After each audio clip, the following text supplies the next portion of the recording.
C'est une ferme, pas comme les autres. Une quinzaine d'hectares en bio dans l'Orne, au milieu d'un site industriel. Ici vit une joyeuse bande qui cultive la nature et l'esprit de famille.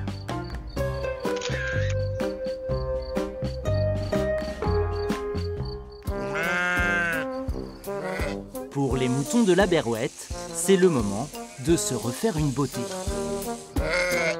Chacun met la main à la pâte, même Jojo, en mode western. Et Jojo, il l'a rattrapé au lasso. Je lance le lasso et la truc tellement lourde, elle me traîne sur 5 mètres. La laine, c'est le domaine d'Anna. Au printemps, elle suit le tondeur dans les fermes de la région pour la collecter. Son objectif, recréer une filière et revaloriser ce produit en le payant aux éleveurs 3 fois plus cher. Aujourd'hui, elle est vendue à un prix qui est dérisoire. C'est considéré comme une charge et pas comme un produit. Donc l'idée, c'est vraiment de petit à petit leur dire hey, vous les éleveurs, si vous voulez, moi je suis prête à payer votre laine un peu plus cher. Mais dans ces cas-là, il y a des petits efforts à faire pour améliorer les conditions de tonte et d'élevage aussi. Cette laine, Anna va l'envoyer à une filature, puis la teindre avec les plantes qu'elle fait pousser ici. Ma couleur préférée, c'est le bleu, donc ça c'est l'indigo. Donc celle-ci, c'est une plante qui vient d'Asie, c'est le Polygonum tinctorium. Ça pousse très bien sur nos sols et c'est la feuille qu'on va utiliser pour extraire le bleu. Chaque teinture naturelle possède des vertus bonnes pour la santé.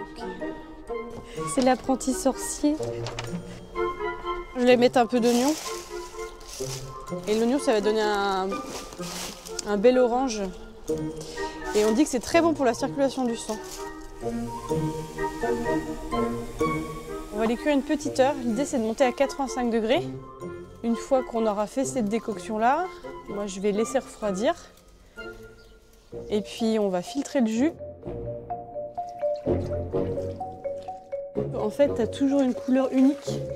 Même si tu fais exactement la même recette, tu ne retrouveras jamais la même couleur. Et je trouve que les couleurs ont quelque chose d'assez intense et de profond, qu'on ne retrouvera jamais dans la couleur chimique. Dans une autre vie, Anna a pourtant travaillé 10 ans dans l'industrie. Moi, j'ai fait partie d'une entreprise, une grande industrie textile qui a été délocalisée en Europe de l'Est. Donc, c'était l'occasion pour moi de choisir une voie qui était plus en adéquation avec mes valeurs. Donc, qui était l'environnement, le respect de l'humain. Au départ, Anna est arrivée à la Berouette dans le cadre d'un projet universitaire. Elle a réalisé un mémoire sur la vie des collectifs et finalement, elle a à son tour tissé des liens. J'avais pas pour projet de rester à la base et finalement j'ai été séduite par le projet et donc je suis restée et voilà. Je suis même devenue la femme de Joseph, donc, ou Joseph est devenu mon mari, ça dépend du point de vue. Cela fait maintenant 5 ans que la ferme a vu le jour. Une période charnière pour les habitants de la Berouette. Ah oui, je pense que c'est comme on dit, l'amour dure 3 ans. Parce que les 3 premières années, c'est comme on dit, c'est le coup de foudre, quoi. Mais c'est quoi les chiffres? 80% des collectifs s'effondrent dans les 3 à 5 premières années. Mais alors par contre, quand même, on a vachement confiance dans l'avenir collective. Ce qui n'était pas le cas dans d'autres aventures qu'on a vues avant, parce qu'on était moins expérimentés ou quoi. Je pense qu'on est plus tolérant, qu'on est plus adulte, quoi.